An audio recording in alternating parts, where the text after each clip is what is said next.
بسم اللہ الرحمن الرحیم۔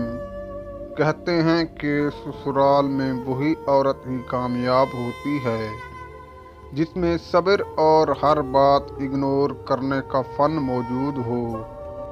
اگر عورت چوپائے کی صورت میں خلق کی جاتی تو ضرور ہرن ہوتی، اگر کیڑے مکوڑے کی صورت میں خلق ہوتی تو ضرور تتلی ہوتی، لیکن وہ انسان خلق ہوئی تاکہ ماں بہن اور عشق بنے۔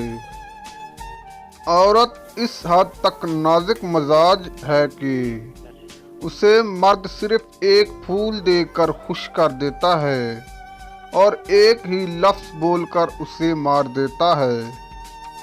گھر سے مجبوری کے تحت روزی کے لیے نکلنے والی عورت کی عزت کریں تاکہ کہیں ایسا نہ ہو کہ اسے اپنے رب سے شکوہ کرنا پڑے۔ اگر عورت کو اپنا عادی بنانا ہے تو اسے اتنی عزت دیں کہ وہ آپ کے بغیر جینے کا سوچ بھی نہ سکے۔